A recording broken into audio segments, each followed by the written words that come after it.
Hi, and welcome to our series of specials for the end of season for the Gooner Ramble. Today we have Matt Scott, and we look at Arsenal's financial position. Hello Matt, and welcome to the Gooner Ramble end of season special. How are you? No, I'm very well, thanks, Akhil, and thanks for having me. That's okay. It's been a while, and as just so our listeners know, Matt Scott's got a big history in football. He's certainly, when I met him, he was working for The Guardian. I think he was called The Digger. Isn't that right, Matt? I think I even remember once on Sky Sports News watching you question Blatter in one of the conferences. But I mean, the most important. That stays with me forever. That. Yeah. the most important thing I think is that Matt's an Arsenal fan. I met him when he had a season ticket. When we've even watched a few games together, and you know he's a proper Gooner. So I'm very interested to see what he has to say. We'll talk about the season very quickly. But I mean, what are your overall views on the season? Sort of, and that includes finishing second, of course, as well, to keep it back. Well, I'll answer a question that you haven't asked first. And how did I feel when the season finished? Absolutely delighted, of course, because we finished second in just the most remarkable circumstances, and the most memorable match of the season for Arsenal was a match Arsenal didn't play in. It's the game when Tottenham Hotspur against 10 men of a relegated team got beaten 5-1. I mean, even now it makes me laugh. Makes me laugh too, believe me. but you asked me the question, what do I think about the season overall? And I think it's one of fundamental disappointment. A season in which I think we were set up for failure before a ball was kicked. And why expand on that? Why were we set up on failure? Was it? I mean, I can probably guess the reason. It probably was about this time. Well, not this time last year, but June, July last year when Arsenal only signed Petr Cech. Is that what you're getting at? Exactly right. Yeah, we signed one player. Admittedly, an upgrade on what we had. I think Petr Cech is a good goalkeeper. He needs to work out where his near post is. He's been beaten on that too many times this season. Yeah. But generally speaking, I think we probably, and the defence probably feel that we are sounder with him in goal than David Ospina, particularly after the Olympiacos game. And that was a positive move, and we thought that we would kick on from there with some proper investment. And instead, there was nothing. And Arsenal were, let's not forget, the only team in the top 5 divisions of the top 5 leagues in Europe, the top flights of the top biggest 5 countries: France, Germany, Italy, Spain, and England. The only one not to buy an outfield player in the close season, and that is an appalling dereliction of duty. This is a team that had an England international midfielder out with a broken leg and unavailable for the entire season. I mean, there was no prospect of him playing before. Certainly before January, so we were going to miss him by half the season, and as it transpired, the entire season, which was a risk.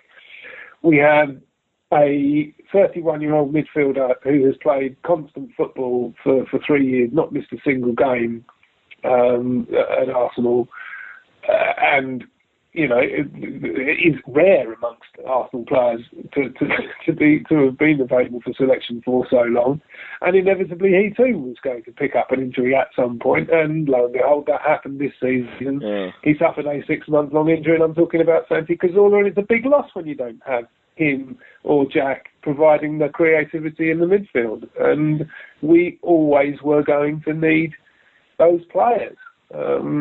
Particularly as Aaron Ramsey, as a midfielder, tends to push forward when we have a hole up there. He's used in a more advanced position when there's nobody available to play wide right up front. So, the midfield was always going to be light. And the injuries that we subsequently had to Arteta, which was always going to happen because he's in his mid-30s, likewise Flamini, and would we anyway be content with them shoring up the midfield against the top class opposition in the Premier League and Champions League? Probably we wouldn't. Yeah. And obviously we needed a midfielder in there because he went and bought one in January, which was far too late. Because although I think El Neni could be a player, same. he didn't get to the pace of the game in January. And he didn't look right until March. So if he'd have joined us in the time when he should have, or he never, whichever target they should have gone for, we'd have been much better set up. I mean, look, as you said, last summer we signed Petr Cech, which was, it was such a great start. I think we all thought, oh wow, this is a stunning signing, Petr Cech, someone who was experienced, someone that we do need. I mean, Wojciech Szczesny was very young. Ospina had made his mistakes. It was a great signing. It was a great start. But the problem was that was all. It was the start, the middle, and the finish. But I mean, the season before that, we had a complete different season, off season rather, and that was when we signed Ospina, we signed Callum Chambers, Matthew Debussy, Danny Welbeck, and Alexis Sanchez. So in the 2 summers, there have been such extremes. What do you think will happen this summer? And obviously there's been conflicting information in the press about how much Arsenal have to spend. There was a report about sort of the 4 million story, and then this week we've had one of my colleagues at the ASD, Simon Hill, and also Nigel Phillips have put out something which they work. I see them work, and they work very, very hard on things like this. And obviously it was ran in the Evening Standard. I mean, where do you sit on that? I remember that you used to be quite hot on your Arsenal financial analysis, and with the 2 summers, where do you think we're going this summer? Well, what do we do? You look at the legacy of that summer 2 years ago, and Alexis Sanchez missed a lot of this season through unavailability. Yes, they spent sort of 80 million quid that summer across the piece with all the players that you've mentioned there. But we've had Welbeck out for most of the season. Chambers doesn't get a kick anymore. Ospina's been relegated to the second choice goalkeeper, and Mathieu Debussy's left the club. So it was not exactly a massive success that summer with that kind of investment. And perhaps that's why Wenger's thought, well, I'm not going to do it again. I certainly think that there is a lot more available. I'm firmly in the camp of what Simon has to say, because fundamentally the CSS report, which the Mirror wrote its piece on, it misunderstands what the short-term liabilities are in a football club. It's saying that it has to look at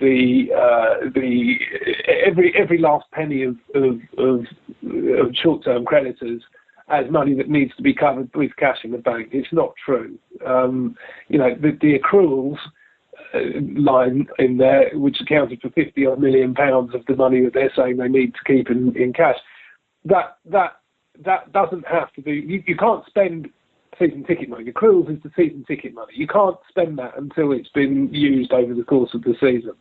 That much is true. But what it does mean is that if you've got an extra £150 million on top of that sitting in your bank account, you can spend that £150 million because that money is your money. It's season ticket money. That ultimately you're going to fulfil that. So you don't need to cover for it. Right, okay. And that's what they've done in that. They're saying that there's only that money.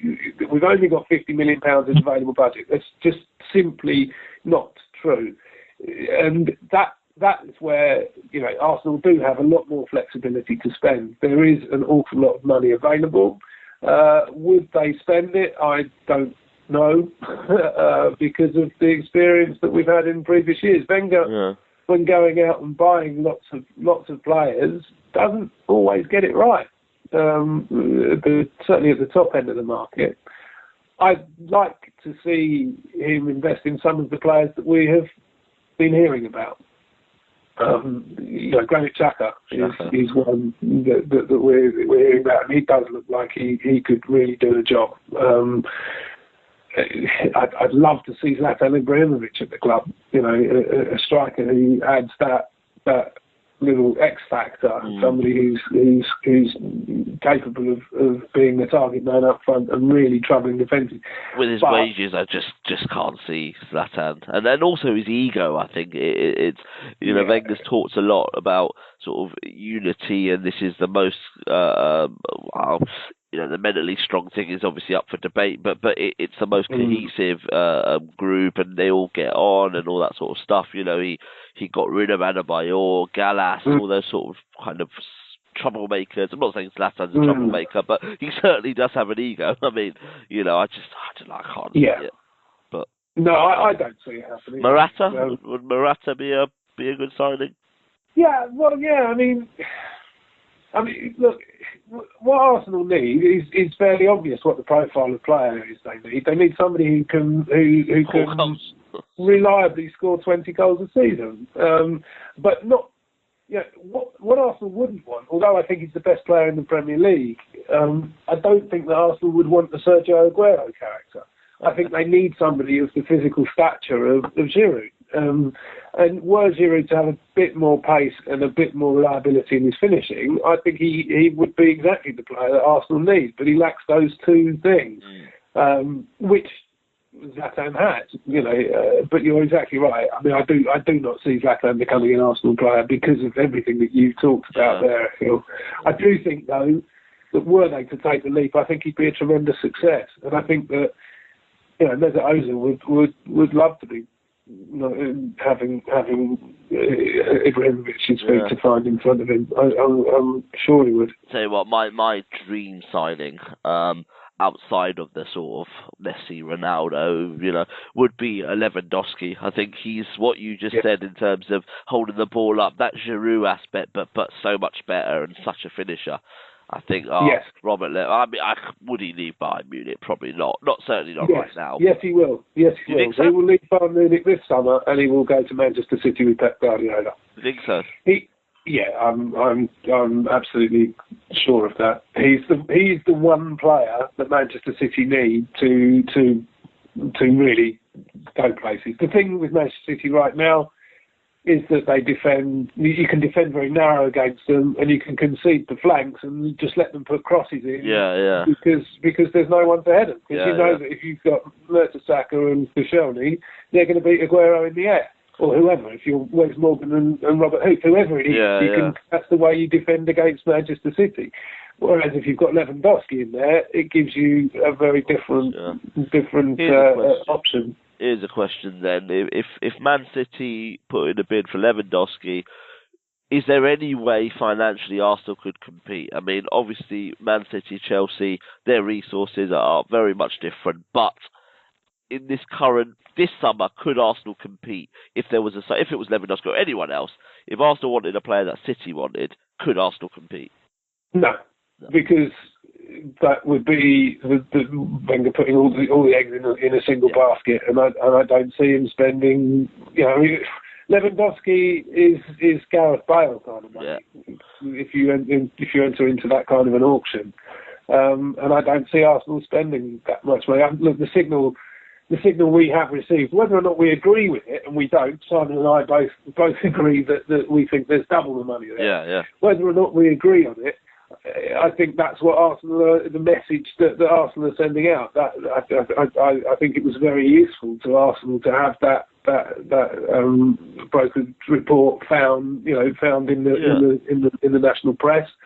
I think that it talks about a budget that they can stick to. I think it's probably a sound husbandry anyway, because you don't want the world to know you've got £100 million. You would prefer the world to know you've got 50, and that way you can drive a harder bargain. Well, that's what I was going to say. Was it a bit of a PR activity? Yeah, I'm almost convinced of that. Yeah, I wouldn't be. Yeah, I mean, I know the journalist who wrote the piece is close to the club, and good luck to him. And I don't see him having found that on his own. I may be doing him a disservice, but I think that was briefed probably. I haven't spoken to him about it, but I think that's probably the likeliest why that is. So and that's fine, because it helps the club when they're going out there to say to the world, well, look, we haven't got a huge amount of money. We can only pay you £20 million for this player. That's great. That's fine. Yeah. But I think there is there is a question there for about whether or not we are able to go for those things. I think what that leads you to believe is that they're not going to be going for Lewandowski's of this world. I think, or a lot of the other players that we've discussed up front.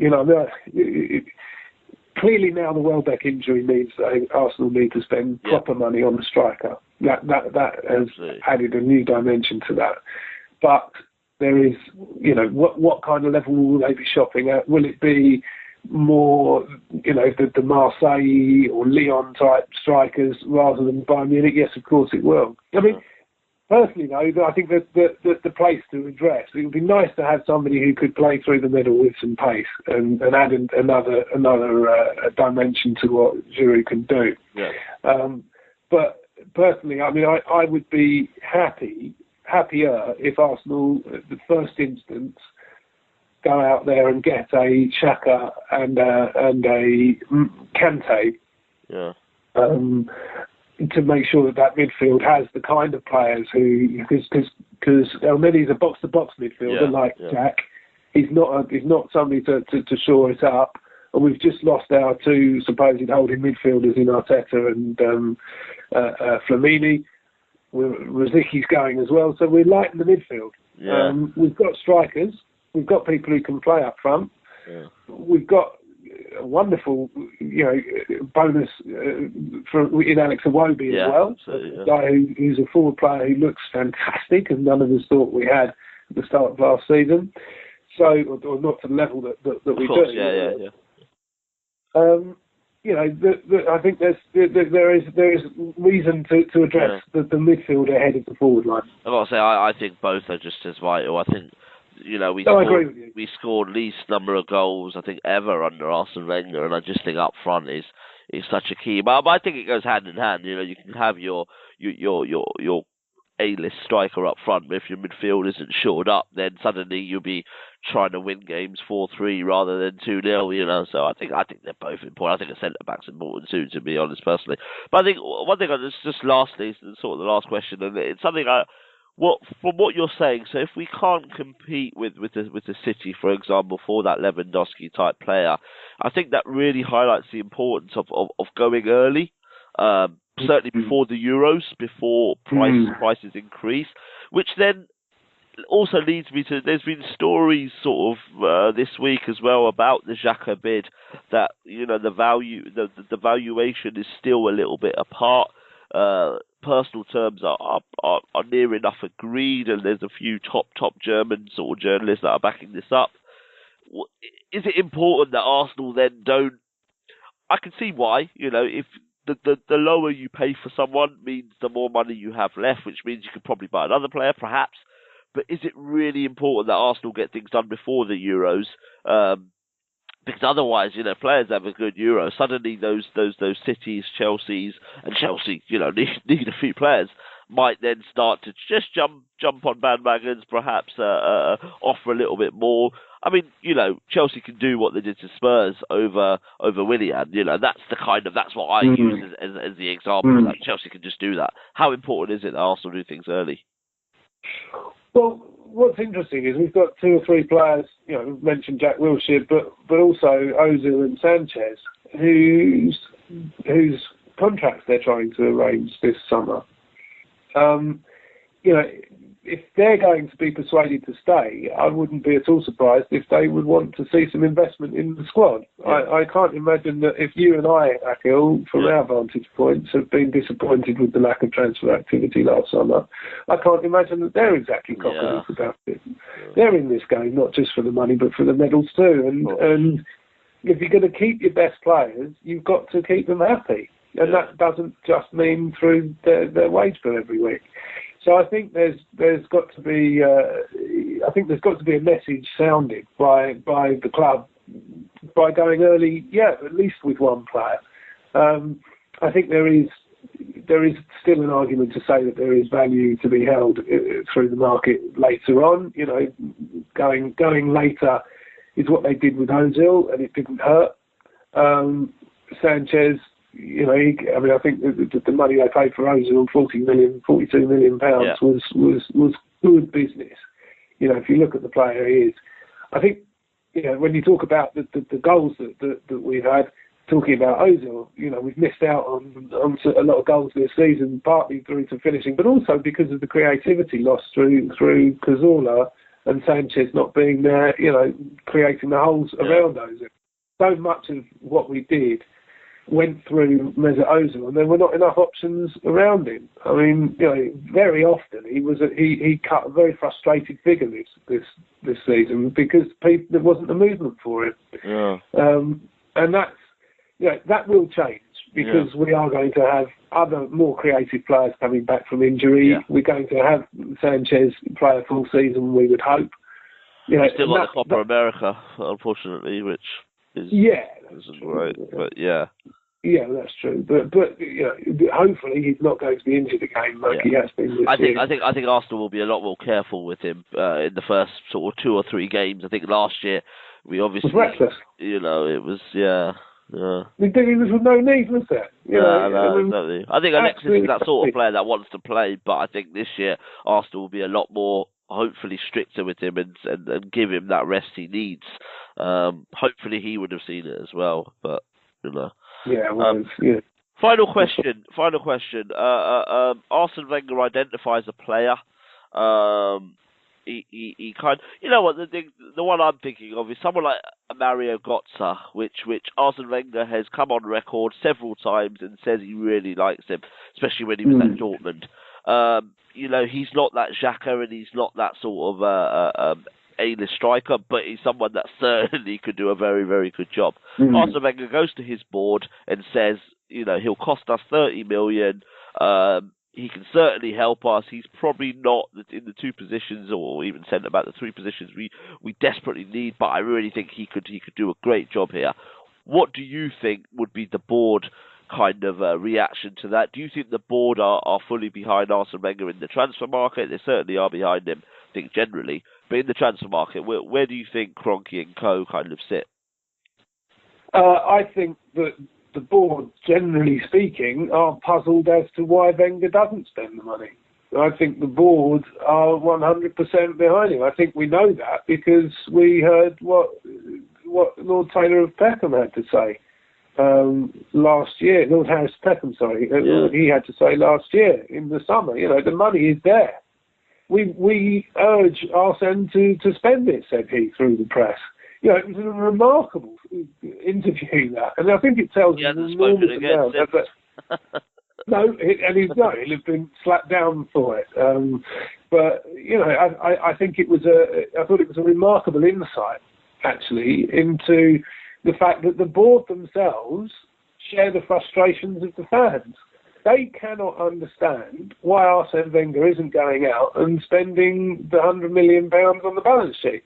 Why does it not get spent? There's an explanation that I have. I can't prove this, but the obvious explanation to me, because looking at the circumstances, looking at the cash on the balance sheet, looking at the fact that very little money does get spent, certainly last summer. Yeah. And you look at the way that Sam Kroenke manages his own finances. What Arsenal serves to do for the current shareholder is create a tremendous amount of equity that he can then borrow against and go buying other assets. We saw that when he purchased his ranch. What he has with Arsenal in the middle of KSE, Kroenke Sports Enterprises, is a business that is conceivably valued at $3 billion. You can say that because that's what the Chinese investment into Manchester City valued that club at. $3 billion. He owns 70% of it. $3 billion of a business that has no net debt in it at all. So that is all equity. He owns $2 billion of equity in Arsenal Football Club. Now, when he goes out and borrows against that raises him huge billions, absolutely billions of dollars that he can borrow. On the fact of Arsenal, through KSE, on the fact of Arsenal raising the net equity within that business, within that conglomerate of sports assets. So what he does is borrow money around KSE, whose balance sheet value is inflated by the $2 billion of of Arsenal Football Club, your money and mine has gone to improve that net equity position. By doing that, he's then able to go and buy revenue-producing assets around the States. He goes and buys the land in Los Angeles that he's going to build a stadium on. He can buy the St. Louis Rams, which he bought at the same time as he bought Arsenal, blah, blah, blah. He buys all these revenue-producing assets. And the collateral that he's doing that on is a lot of it is Arsenal. So you can say, it's a bit simplistic to say it, but he's borrowing against Arsenal to build the empire that he has. He goes and buys a ranch, which creates a huge amount of revenue from the farm income. He goes and buys an NFL team, which always produces a huge amount of cash for the owners.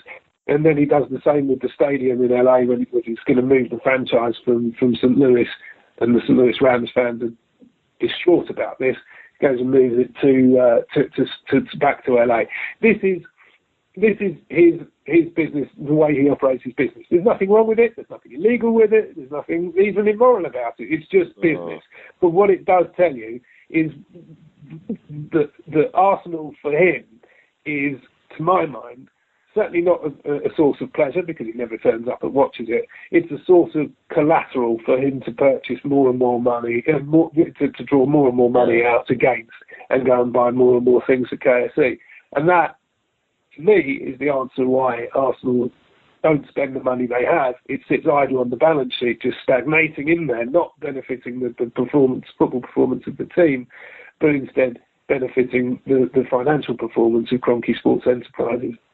Yeah, I mean, he spoke at that conference as well in the States, and one of we had an AST someone come in to speak to us who was actually at the conference, and it was some of the stuff he said. He was talking about it from a different angle, but I think some of the stuff he did say about Arsenal, about sort of, the Premier League, how competitive it is, you don't necessarily invest to win and things like that, I think were very interesting. And it does make for a very interesting AGM as well, if questions are going to be allowed to be asked to him. So, well, at the same time, it seems that the questions are being cut back on, doesn't it? I mean, I'm going to make a comment on that.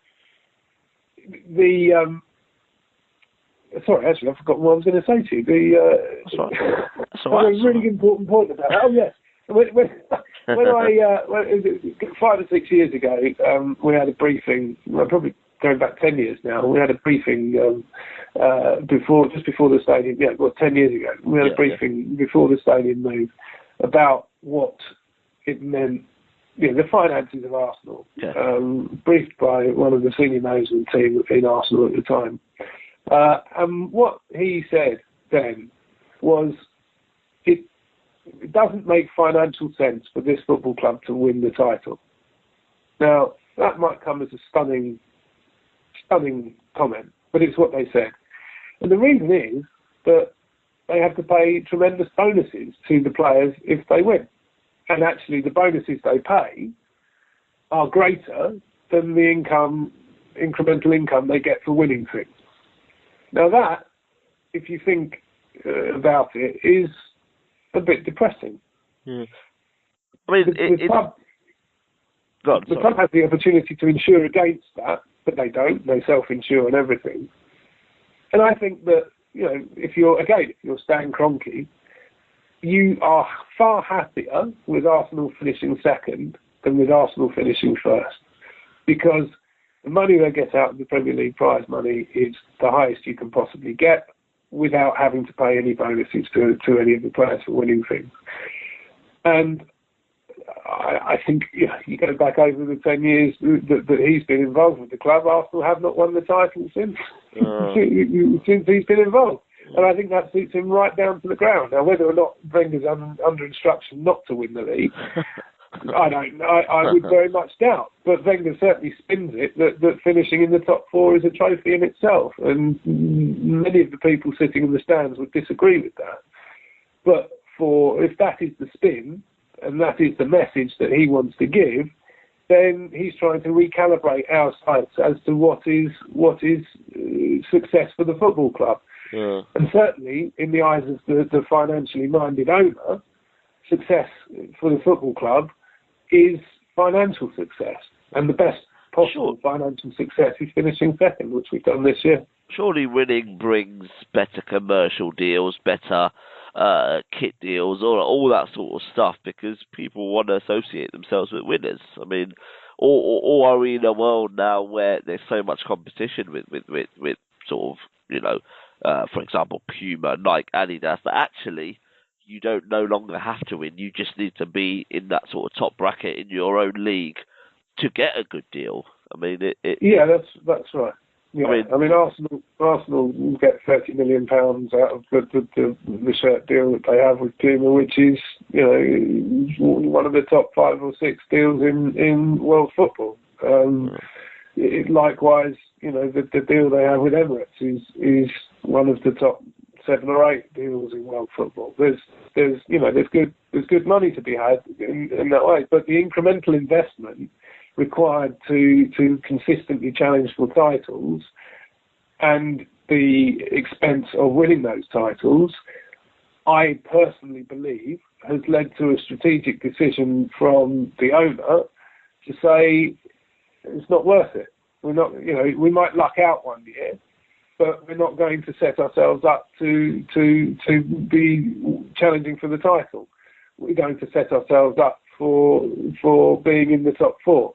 Which is, success in itself, and it's certainly, for as long as I've been supporting Arsenal, it's a lot better than it was in the mid-80s when I used to go. Showing your age there. Yeah, but we were rubbish then, Akhil. Tottenham were a better and more successful football team than we were then, year after year. And that's, if that's what you benchmark yourselves on, then we're in much better shape now than we were 30 years ago. But there's still, I think, I've never seen the board minutes that says it, and I've never heard the conversations that Kroenke's reaches. But if I am sitting in Kroenke's shoes, and I know what my personal incentives are, I would reach that decision. I would say I'm not here to win this league, and it's what he told us. It's what he told that conference. I'm not in this to win things, and I know exactly why. It's because it's financially he is better off in the Champions League every single year than being a team that competes for the title. Well, we'll see. I think it'll be interesting summer because, as you say, Zil, Sanchez, they're not here just to play, just to get into the top 4. So I think there is. No. I think it does feel like a bit of a crossroads this summer. I think obviously with Arsene Wenger as well and things like that. I mean, I'm not saying he'll go. I think he'll definitely stay this summer. But it does seem like we're at a bit of a crossroads. And yeah, I mean, you've just depressed the bloody life out of me in the last 30 minutes. I don't mean to. I really don't. I'm sorry, mate. This is just the reality of it as I see it. And people may see it differently. I'm sure they will. I am not here to depress people. Of course. But this is me putting myself in Kroenke's shoes and looking at it from his perspective, and that is the way that I see the world. And I think you're right. And look, for those who are wedded to Arsene Wenger, and there is a tremendous amount in the Arsenal support, the good news for them is that Arsene Wenger will remain the manager of Arsenal Football Club for many years to come. He's not going to leave Arsenal unless he gets so annoyed with the lack of support that the certain quarters are bringing his way.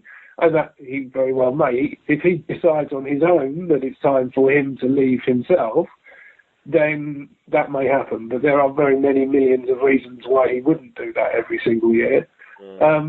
I think just he will get another deal. Yeah. He will definitely get. I mean, he denied it vociferously that it was on the table 2 or 3 weeks ago. Without a shadow of a doubt, Arsene Wenger will get another deal.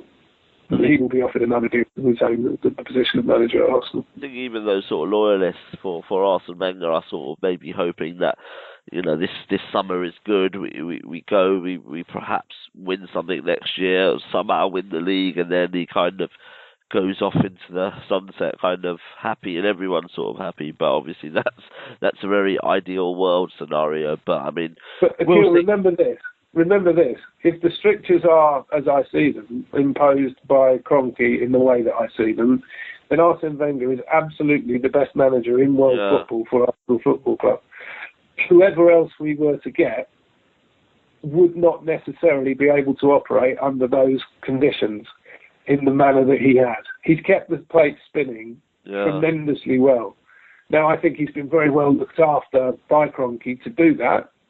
But what I do think is that nobody else could do what he has achieved under Kroenke and what Kroenke wants, as I see it, and as Kroenke suggests in that conference that we've discussed. Yeah. So, it's a horrible phrase, but I really do think we ought to be careful for what we wish for, because Wenger isn't the problem, although I think he's complicit.